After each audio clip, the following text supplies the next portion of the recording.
الحمد لله والصلاة والسلام على رسول الله وعلى آله وأصحابه ومن والاه. أما بعد، فأعوذ بالله من الشيطان الرجيم. بسم الله الرحمن الرحيم. كتب عليكم الصيام كما كتب على الذين من قبلكم لعلكم تتقون.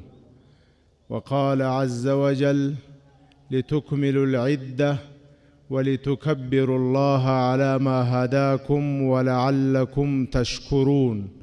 صدق الله مولانا الكريم.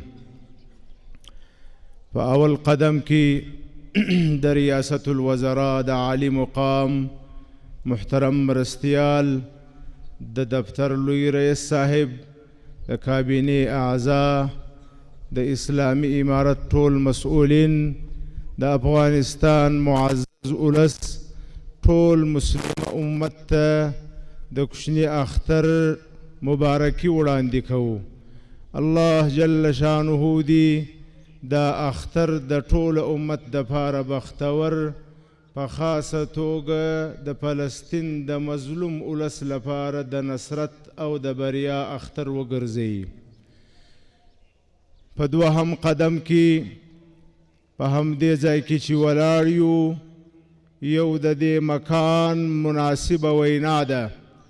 هغه به محترم مرستیال صاحب او د حضرت جناب رئیس الوزراء صاحب د وینا د هغه د پیغام مربوط تاسو ته وړاندې کیږي، او یو د دې زمانې یا د دې ورځې مربوط یو دوه درې خبرې به زه ستاسو سره شریکې کړم.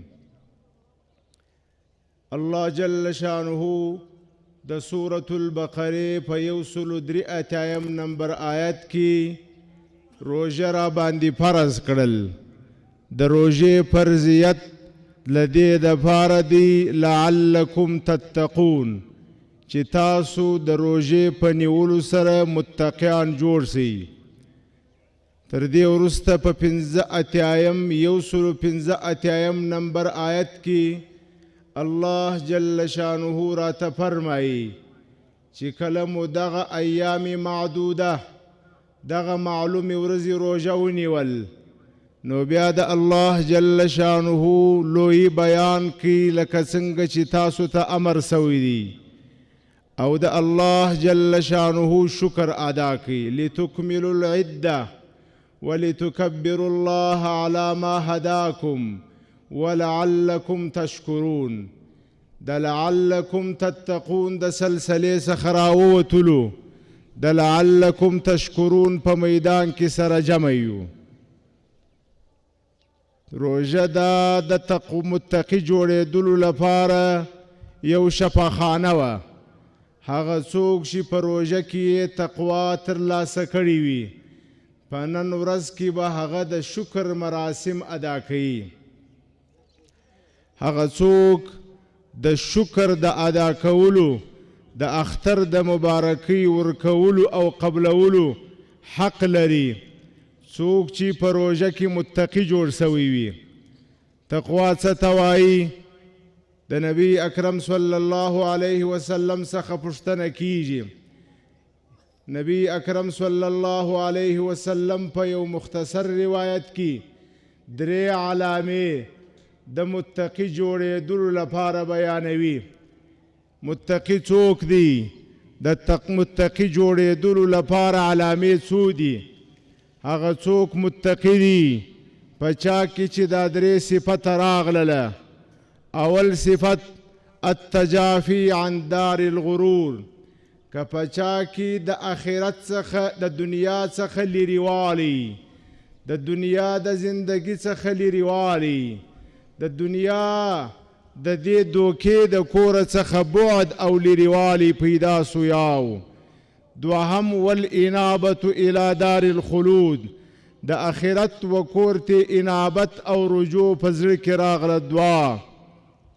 او دریم والاستعداد للموت قبل نزوله، د مرګ لپاره د مرګ تر راتلو مخکې د تیاری فکر سره پیدا سو. درې که دا درې خبرې په چا کې پیدا سوې د دنیا بې رغبتي د آخرت رغبت او فکر او د مرګ لپاره د مرګ تر راتلو مخکې د تیاری کولو کوشش که دا درې صفته د روژې په نتیجه کې په چا کې راغلی وه نن ورځ د اختر ورځ د شکر ورځ ده نن به هغه څوک شکر کوي الله جل شانه دی زموږ او تاسو ته په دغه ورځ کې د شکر د ادا کولو توفیق را نصیب کړي همدا ورځ د شکر ورځ ده په خاصه توګه بیا موږ او تاسو ته دا ورځ د شکر ورځ ده ځکه چې دا هغه ورځ ده چې موږ او تاسې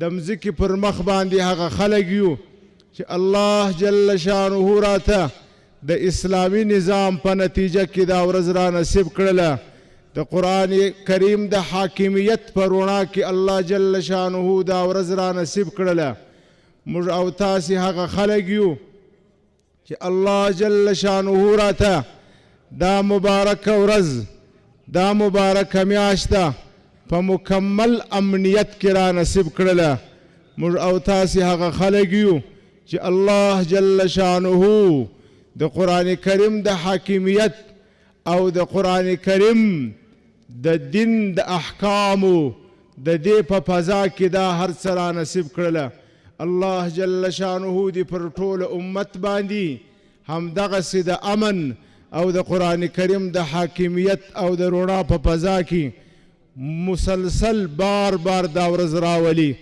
اقول قولي هذا واستغفر الله لي ولكم ولسائر المسلمين یو ځلې بیا ورټولو ته د اختر دا نیکمرغه ورځ بختوره او مبارک